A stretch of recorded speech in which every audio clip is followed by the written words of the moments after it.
Beating up over the thing to remember. The scene starts to crumble to the sound of the drums. Oh boy, there ain't no need to fight a silent ring. It ain't no big thing, just show her a little.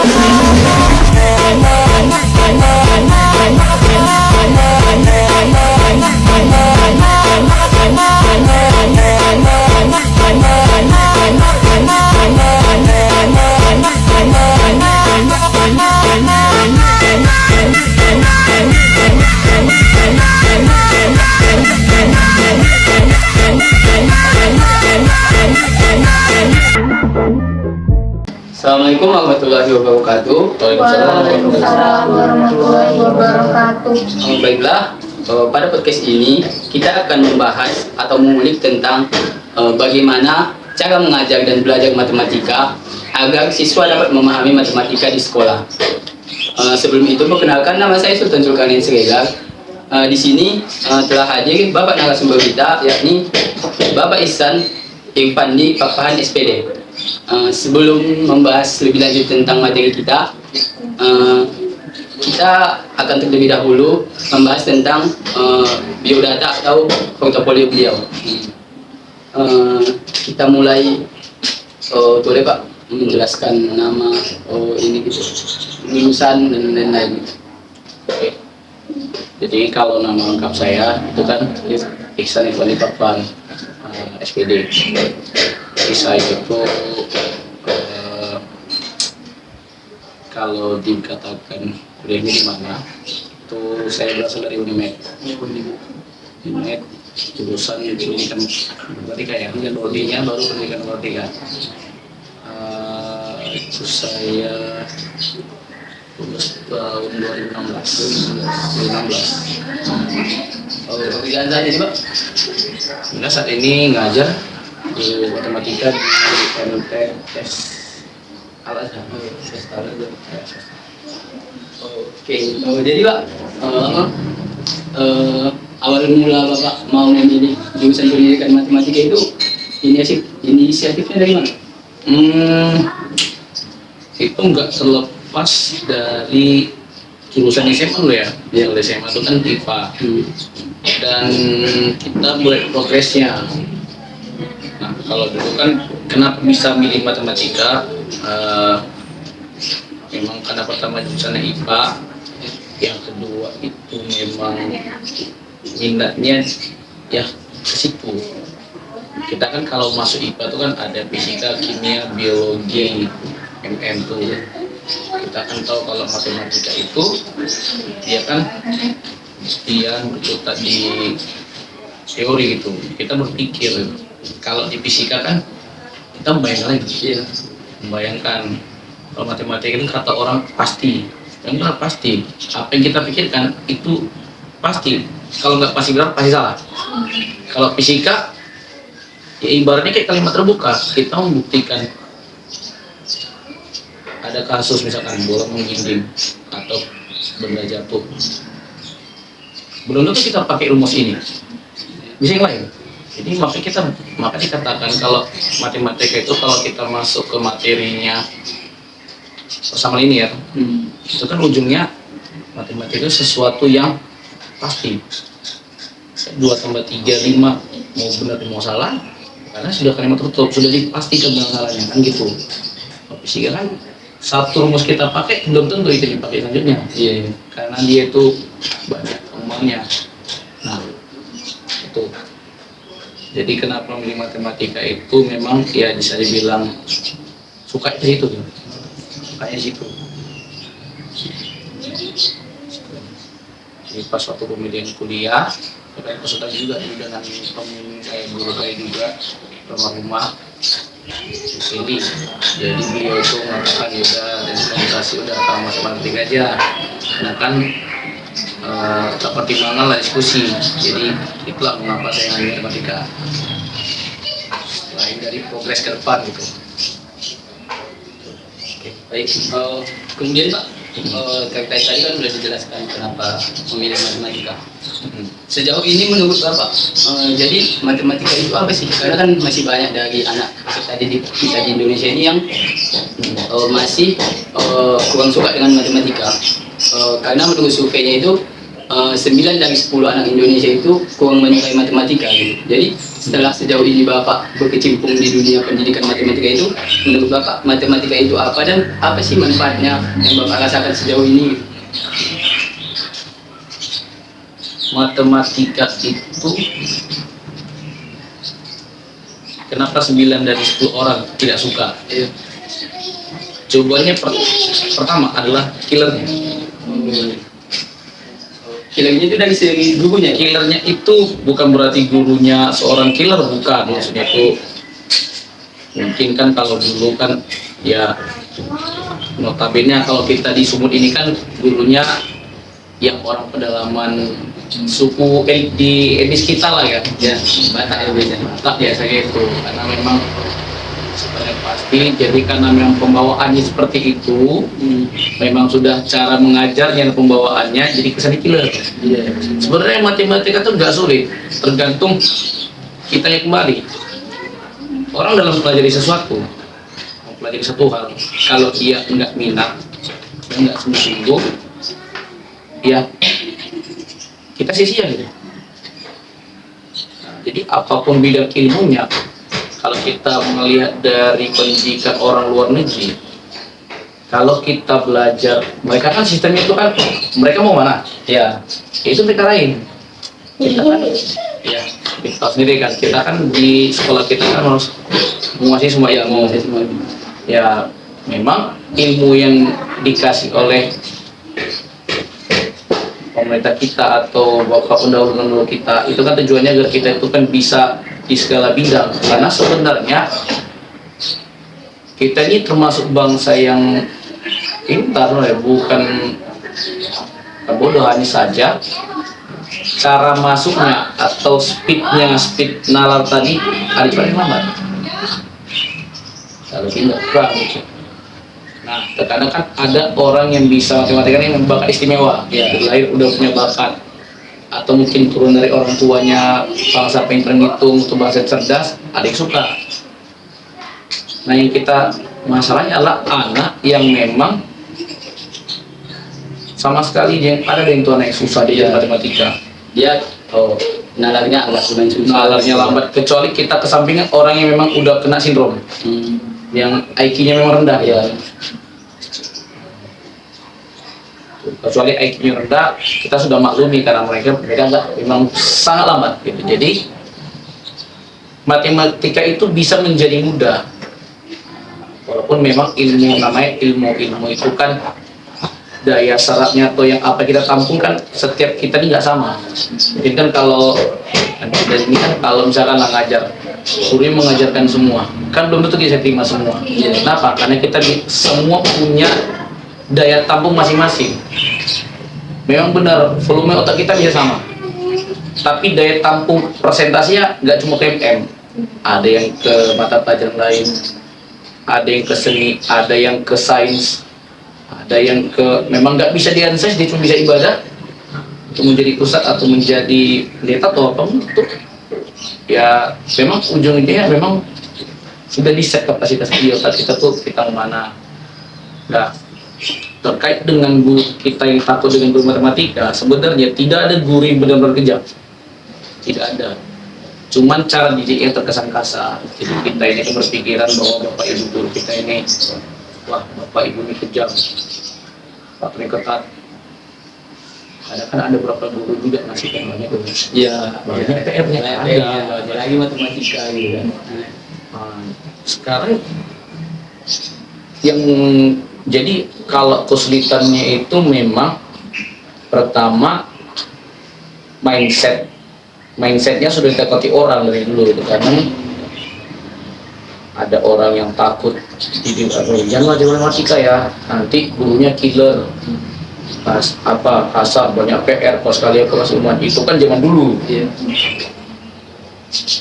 Tidak ada ilmu yang sulit kalau kita benar-benar ingin maju.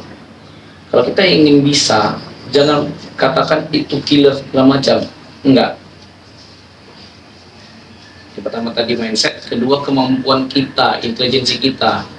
Dan di awal saya mengatakan bahwa tidak ada yang susah dalam belajar selama kita memang minat, suka, dan mau mempelajari. Ada memang bangsa orang dia tidak awalnya nggak bisa tuh MM, tapi karena memang dia niat pelajari, memang nggak minat. Ada orang memang nggak niat, sering nggak minat, tapi nggak niat. Ada orang yang nggak punya minat sama sekali, tapi dia berniat, bersungguh-sungguh. Jadi makanya kalau kita ini orang Indonesia ini sebenarnya orang yang serba bisa, maka tak salah lah para pendahulu kita sebenarnya membuat kenapa kita banyak belajar, banyak pengetahuan, karena mereka percaya, para pendahulu kita itu percaya bahwa kita itu adalah orang yang serba bisa dalam hal apapun. Itu yang mereka tunjukkan ya, karena memang kita tujuan sekolah itu kan banyak orang berpendapat bahwa kalau sekolah itu harus pintar. Sebenarnya nggak cuma yang kalau nggak bisa kamu jangan pintar, setidaknya kamu tahu beradab. Tingkat pendidikan seorang minimal itu beradab. Ya kalau akal, kalau dia memang pintar ya udah dia akan mulus jalannya. Sama kalau kita masuk sekolah yang seleksinya tinggi, yang masuk pintar semua. Ya kan? Kalau kita masuk ke sana, apa yang dia jadi guru yang nyambung. Dulu gitu, nggak pun guru ngasih tahu, dia tahu. Nah, dia sudah minat, dia sudah mencari. Nah, satu, yang kedua, ada kalau kita pernah melihat di sosmed, di Instagram atau di TikTok atau apapun, awalnya matematika itu masa begitu indah. Setelah ada dia, semuanya hampa. Ada tanda X di situ. Sebenarnya ya kalau gurunya masuk hantam aja, ini X ya, ini variabel, dia nggak akan masuk. Mereka pasti akan katakan sulit, kecuali gurunya tadi ngasih tahu. Pakai cara pendekatan, entah misalkan sesuatu, ini X misalkan, sebut sajalah ini X, satu ini X.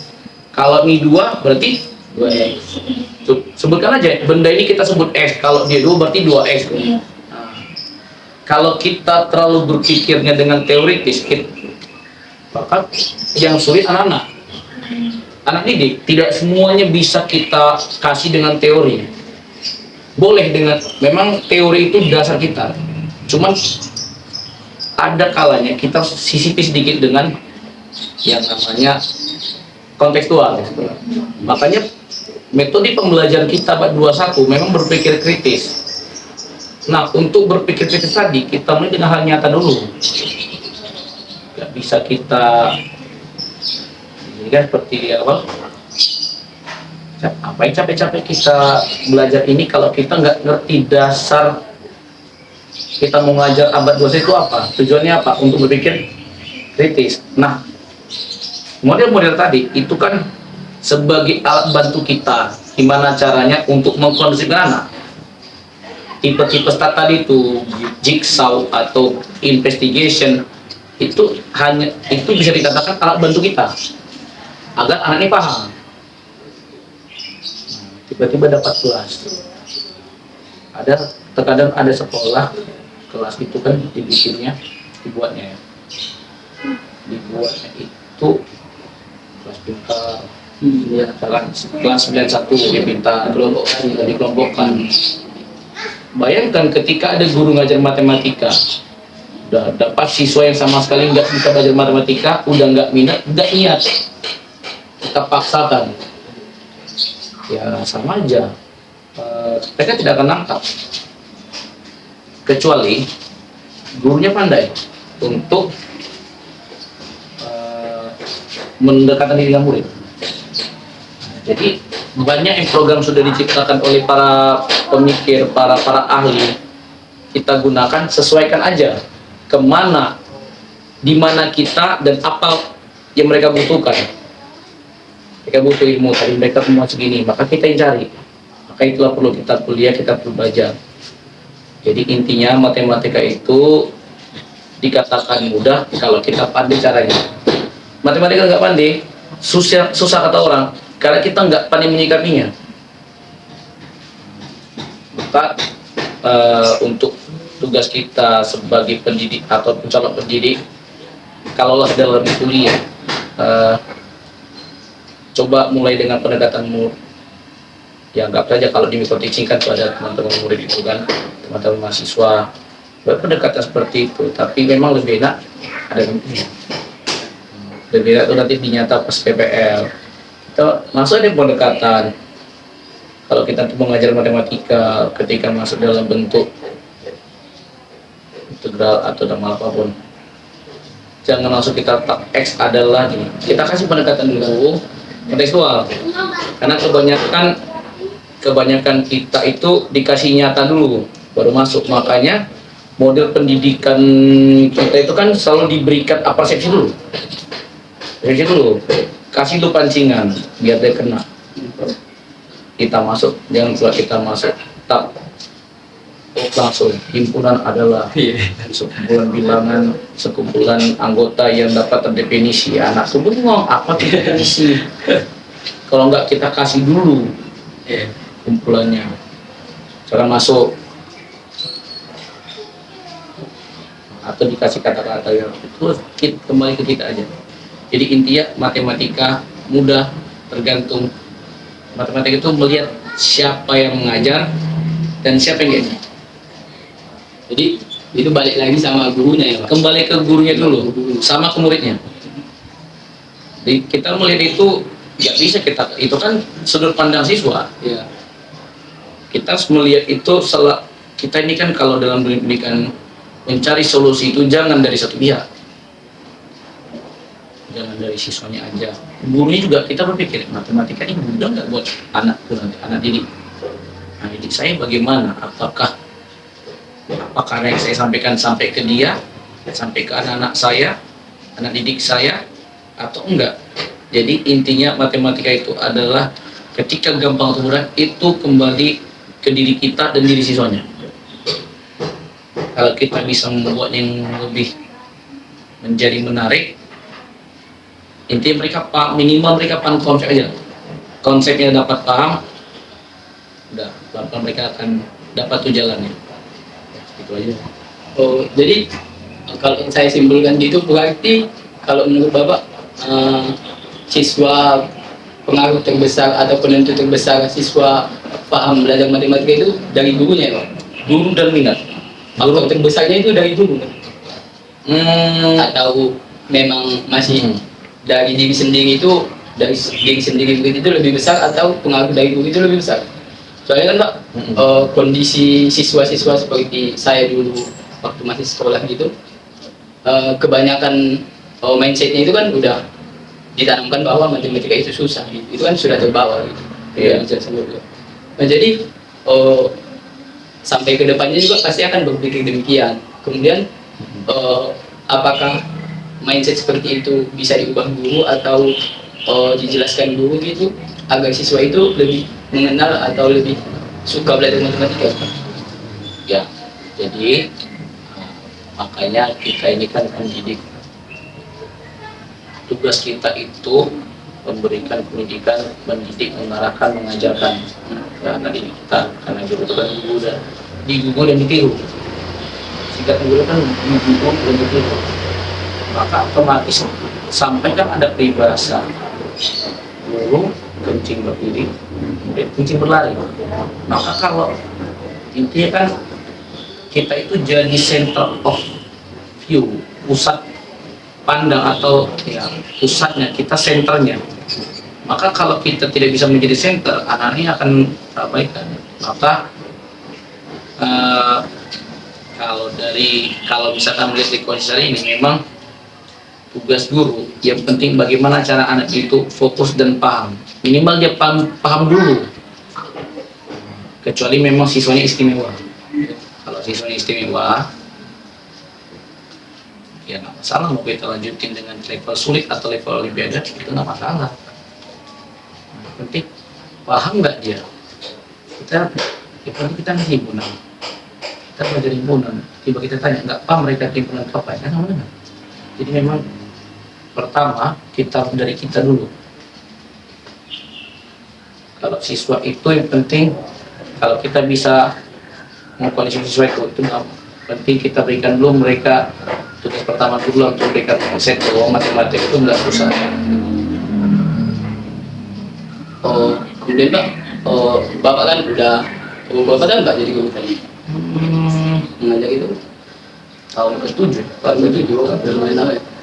Oh, sejauh ini yang Bapak rasakan kalau mengajar di kelas itu kan seperti yang Bapak katakan tadi, kalau pasti dalam kelas itu kemampuan siswa itu berbeda-beda. Jadi Pasti. ya kalau Bapak mengajarkan suatu materi gitu, yang satu dan yang satu belum ngerti itu, cara menyikapinya itu gimana Pak? Oke, kita kan udah belajar. Kita di kuliah itu kan ada namanya kooperatif, ada namanya namanya kerjasama. Kalau dalam pembelajaran kooperatif itu kan dia biasanya kalau guru ngasih LKS tuh, kalau ternyata isi tugas. Ya. Ketika ngasih tugas kan tidak mungkin semua murid itu bertanya ke guru satu-satu, Pak, Bu, saya nggak ngerti ini dari mana. Nah, makanya tidak di kelas itu pasti adalah siswa yang dia memang punya minat, yang dia memang bisa. Nah, kita bukan berarti kita melepas tanggung jawab guru tadi. Nah, kita coba percaya bisa nggak murid ini memberikan amal, karena kalau dalam agama kita sendiri kan orang yang mengajarkan ilmu itu dia paling ngalir. Ya. Nah, ketika kita sudah tiada, paling itu mengalir. Nah, jadi bukan berarti kita ngasih ilmu, karena kita sudah memberikan ilmu dulu kepada didiknya. Nah, yang bisa tadi boleh membantu. Nah, kalaupun gurunya mau, misalkan muridnya minta tolong sama gurunya, Pak nggak ngerti, ya kita kembali kalau kita ingin memandirikan, ya mau dibantu kembali gurunya intinya. Karena ada beberapa guru, ini mungkin kalian juga pengalaman sih, mungkin kalian pernah pengalaman kan, ada beberapa guru, Pak, Bu, dikasih tugas, gak usah lagi 5 soal, 2 soal aja lah. Dia ngerti apa kata gurunya, ada yang nggak mau jawab kan, ada yang nggak mau bantu. Tiba dapat yang pintar, dia mau bantu, tapi dia bingung juga macam. Tapi intinya untuk mengatasi itu, jadi dia kita boleh ke gurunya juga boleh membantu, teman dibantu, tapi dengan catatan hanya mengarahkan, diarahkan. Oh ini ke sini, nah, diingatkan, tapi jangan mencontek. Itu kan kalau dalam anak sekolah kan, kadang-kadang kalau sudah tugas, nggak usah tahu berdua apa ya. Ini jadi nggak minta kasih tahu caranya, tapi minta ngasih jawaban. Nah itu juga yang perlu kita tekankan juga sama didik, belajarlah untuk jujur. Nah, terkadang ada tipe kalau beberapa guru kan dia tidak mengharapkan anak itu amat, penting dia paham, dia jujur. Jujur itu sangat harga. Oh tadi kan udah lumayan panjang nih Pak, kita bahas tentang matematika. Kemudian biar lebih mengenalkan lagi sama kawan-kawan atau peserta didik sekarang yang masih sekolah itu, sebenarnya tujuan atau kegunaan kita belajar matematika itu apa sih Pak di kehidupan nyata? Karena kan kalau kita pikir yang berguna di kehidupan nyata itu ya cuma penjumlahan, perkalian, pengurangan gitu Pak. Kalau yang misal kompleks gitu, kayak apalagi udah integral, trigonometri gitu. Belum kena Euclid ya? Iya. Belum kena. Iya. Itu analisis real belum. Itu Iya. Pengaplikasiannya kita dalam kehidupan sehari-hari atau kegunaannya itu apa sebenarnya? Oke.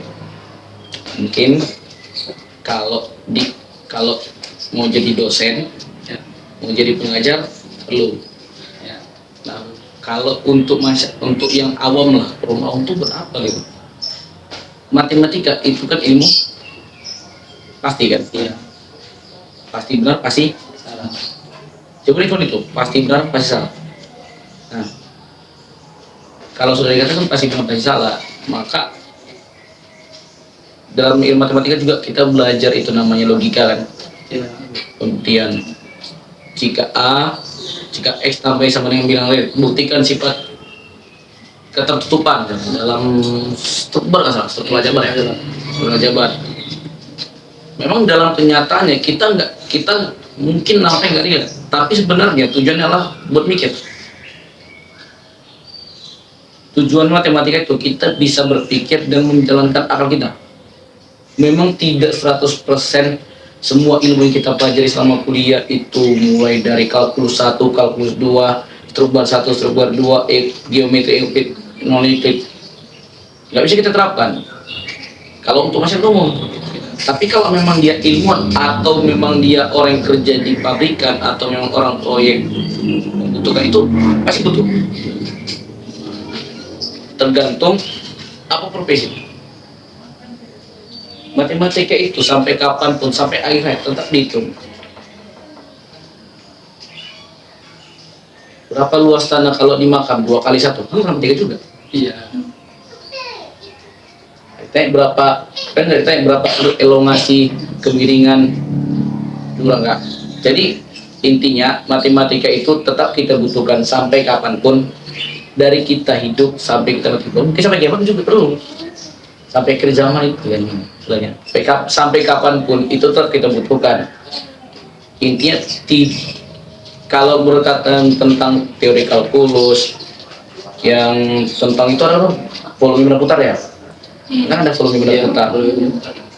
Itu berguna. Tergantung siapa yang pakai ilmunya. Ya kalau makainya orang pabrik mau mencetak ya butuh. Membikin vas bunga dengan ya butuh. Bukan nggak berguna tuh ilmu. Ilmu itu berguna. Ilmunya sangat berguna. Jadi intinya siapa apa profesinya, maka pasti dia butuh matematika. Kalau dia orang bangunan, orang sipil, matematika. Bangun data, bangun uang mungkin itu paling ini ya Pak untuk orang sipil. Orang sipil ya. Kalau kursus di hidrometri juga belajar. Berapa membangun jalur pipa misalkan, mau bikin pipa. Lengkungnya berapa? Itu butuh matematika. Jadi cuman setiap orang baik saya ataupun siapapun orangnya yang namanya matematika pasti butuh. Cuman lihat apa profesinya dan apa kebutuhannya. Nggak mungkin anak teknik cuma belajar kali bagi tambah kurang ya, kalau nggak tahu rumus-rumus trigonometri. Nggak mungkin kita tanya orang jualan hitung berapa jumlah keuntungan per hari pakai rumus trigonometri atau pakai rumus turunan. Berarti balik lagi ke Apa profesinya? Ya mungkin kalau dia orang awam atau cuma jualan ya mungkin relate-nya dia cuma perlu kali tambah kurang gitu ya Pak. Kalau dia profesinya yang lebih tinggi mungkin arsitektur itu pasti dia membutuhkan rumus, bangun datang, bangun ruang, sebagainya. Makanya kalau di jurusan teknik itu kan kenapa pasti mungkin ada beberapa hitungan yang nggak sama dengan yang kita pelajari, karena kita kan konsepnya kalau matematika di kuliah kan teori kan. Buktikan bahwa X tambah Y sama dengan sekian bersifat tertutup terhadap bilangan bulat atau real. Karena kita membutuhkan kepastian, masa sesuatu yang pasti nggak bisa kita buktikan. Nah, jadi intinya matematika itu pandai berhitung, pandai menghasilkan, pandai berlogika. Orang bermusik saja ingin membuat not, ingin menghitung berapa not sekian kan lebih penting. Cuman konsepnya cuma 3/4 pecahan-pecahan kan, ya dari belakang aturan, tetap ada matematikanya. Jadi itu dia. Apa profesinya pasti kebutuhan beda. Tapi pastinya hampir seluruh profesi itu membutuhkan matematika gitu. Pasti butuh matematika. Mulai dari yang level dasar sampai level yang tinggi. Orang yang membuat kepabrikan saja, dia kan harus butuh samaan. Orang untuk konten kreator yang buat apa tuh namanya? Untuk membuat animasi, ya. Memang konsepnya fisika, tapi nggak lepas dari matematika. Apa yang kita pelajari? Kalau kita menggambar grafik itu kan kalau kita lihat kan pernah tuh ada orang konten kreator atau bikin teori animasi yang dalam bentuk X ya, pakai koordinat 3 dimensi itu kan. Nah itu pasti matematika juga. Untuk komputasi itu kan ada apa namanya itu, kayak visual. Kalau saya dulu belajar di kampus itu namanya Visual Basic, bahasa pemrograman. Itu juga ada logika. Logika juga. IT. Nah, cuman kalau mereka kan buat program. Di kita juga belajar namanya logika. Jadi memang tidak terlepas dari lapisan manapun, apa profesinya, apapun tingkat ilmu dia, memang tidak lepas dari matematika. Kalau terkait di kelas itu Pak, macam-macam siswa lagi belajar matematika itu kayak mana Pak? Ada yang atau mungkin dari Bapak sendiri kan, kalau memang mungkin Bapak ngajar itu siswanya atau apa asik sendiri atau gimana gitu? Kalau dikatakan asik sendiri, pasti kebanyakan guru kalau lagi belajar ngajar pastilah ada namanya guru yang asik sendiri. Asik cerita ya. Asik bercerita, kita tak tahu penceritakan dia. Nah maka itu menjadi PR itu sebenarnya. Kenapa gitu? Maka kita perlu mengingatkan anak tadi, atau kita tanya secara pribadi. Kenapa gini? Jadi kita tahu masalah dia baik. Kan salah satu kesulitan kita dalam mengajar dan kesulitan di dalam belajar. Apakah memang dia betul-betul nggak paham, atau mungkin suara guru yang nggak kedengaran, atau memang anaknya tak mau belajar. Nah, saya kan yang kita susahkan itu memang anaknya tak mau belajar. Sudah tak mau belajar, dia pula yang menjadi penggerak massa, penggerak massa di kelas, jadi impostor. Saya penggerak massa di sana. Jadi sekalian dimakan nggak apa Pak? Diminum berapa? Nah nantinya.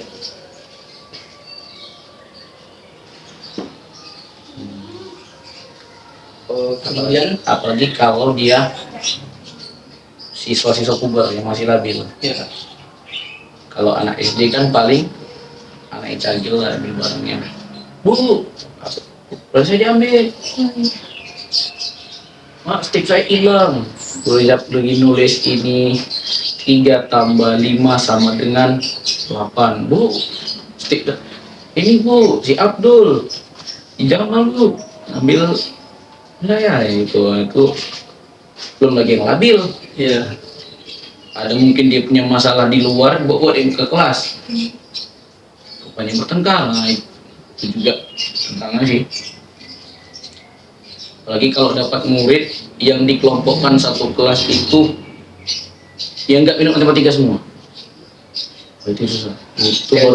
Pengelompokan kelas itu kalau menurut Bapak setuju nggak sih sama diadakannya pengelompokan kelas kayak gitu?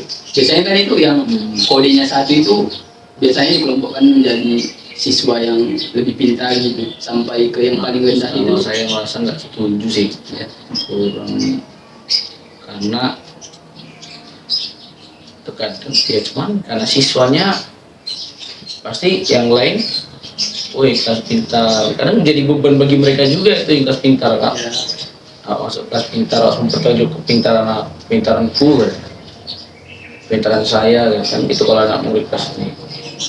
Jadi ya apa masuk, kalau bisa ya ratakan aja, imbang. Ada yang level IQ tinggi jenius, ada yang biasa aja, ada yang kurang, ya seimbang lah proporsinya. Jadi guru itu pun dia udah bisa mempersiapkan sih. Pasti kalau terkadang kan ada guru yang karena ada tekanan sekolah dia mau menyiapkan. Nah kalau tadi sistem ujiannya itu tidak bersama ujian akhirnya, ya guru bisa menyesuaikan soal ujian yang untuk anak kelas ini. Yang susahnya kan ujiannya bersama. Dikasih soal yang udah dipahami anak kelas bulan, anak akselerasi. Terus beda, sekarang akselerasi kan? Kalau tergantung sekolah juga. dia nggak pakai, Iya. tiba dapat soalnya yang bisa dikerjain sama anak yang bisa, tiba-tiba yang anak kelas 91 sampai 95, 95-nya nggak bisa gitu.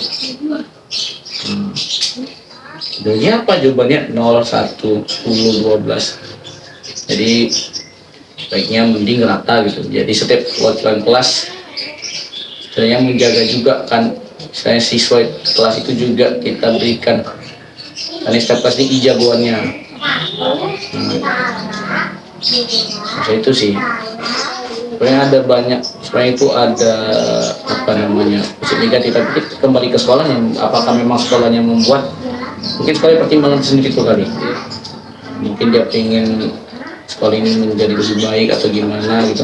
Tapi kalau bisa ya mending imbangkan aja, simbangin itu.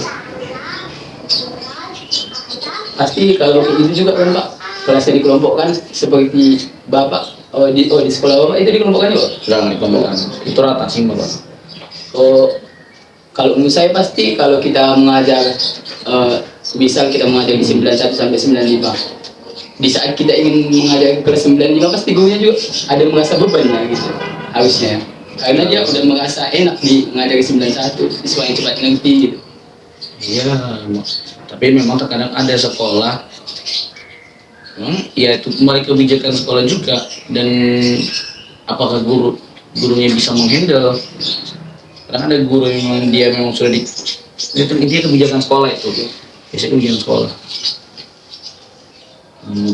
Mungkin dia mau buat kelas kelompok itu, mungkin kali ada pertimbangan, ada yang mau sama pertimbangan gitu. Seperti tadi kalau di ujian kasihan nih kelas yang satu kelas tuh yang lemah IQ-nya, itu yang kita kasih, itu yang kasihan. Nah, kalau dengan kemampuan yang sama dikasih integral, dapat anak kelas IPS yang tak ngerti integral, tak ngerti matematika, satu kelas tuh anak IPS semua. Udah tak belajar, terakhir apa? Enggak ingat dia. Kalau pengalaman Bapak sendiri saat mengajarkan matematika di kelas itu gimana Pak? Ada kesan atau yang berkesan gitu saat mengajarkan matematika itu? Ya, saya kalau ngajar tuh bawa happy aja. Jadi kesannya kalau masuk itu ya sedang-sedang aja ya, enggak karena memang kalau murid saya notabene itu kan kalangan menengah ke bawah itu dari setiap kelas. Jadi kalangan menengah ke bawah, maka kemampuannya pun ya tidaklah sama dengan orang yang memang sudah diajak orang tuanya udah dididik buat bidang itu, atau kan ada berapa anak macam lah ya. Jadi kalau dia kemampuan itu menengah ke bawah, kalaupun ada yang spesial 1-2 orang tapi kok mereka kan juga fun. Ini yang jadi terakhir aja Pak. Apa kesan dan pesan Bapak ke anak didik se-Indonesia ini agar lebih mencintai matematika itu apa? Tipsnya gitu. Karena mata pelajaran kita matematika, jangan dibuat matematian. Karena mata pelajaran kita matematika, bukan mati-matian.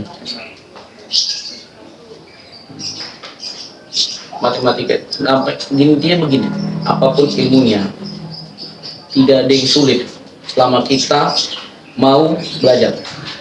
Apapun ilmunya, kita bisa. Karena para pendahulu kita yakin kita itu bisa dalam segala hal. Makanya mereka itu posisinya seperti itu, karena mereka yakin kita itu bisa. Bangsa Indonesia itu enggak. Bangsa Indonesia itu bangsa yang pintar, bangsa yang hebat. Ilmu itu mungkin sekarang nggak bisa kita dapat, tapi suatu saat kita bisa paham sendiri. Mungkin kalau kalian ini pernah sekolah, waktu di sekolah dulu kan ini nggak paham, ini kenapa kok bisa dapat rumus ini begini. Nanti kita kuliah, paham sendiri. ilmu itu dipelajari sepanjang hayat dan akan berkembang sepanjang waktu. Sering waktu ilmu terus berkembang, apa yang kita dapat bakal datang. Cuman kembali pernah dia pernah katakan tadi, ada yang cepat dapat, ada yang nggak cepat dapat. Ada yang dapat sekarang, tumpah. Ibarat air kita megang di jalan, di gelas kita isi angkatan ke gelas, dan kita bawa bertumpah. Nanti bakal diisi lagi, main baru. Jadi untuk Anda semua pendidikan atau akademi hari dulu ya. Jadi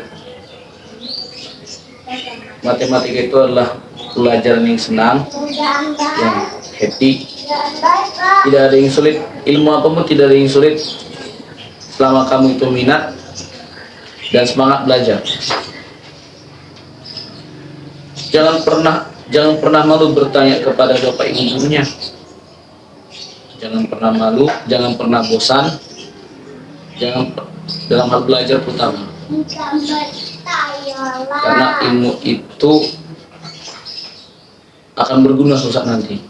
Kalau nggak sekarang, nanti. Tidak ada yang sia-sia di dunia ini.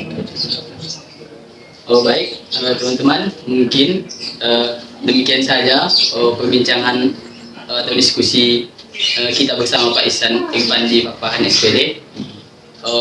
Buat teman-teman semua yang sedang bersekolah dan belajar matematika, saya ucapkan semangat karena pelajaran matematika itu akan kita bawa atau akan kita gunakan apapun nanti profesi kita ke depannya.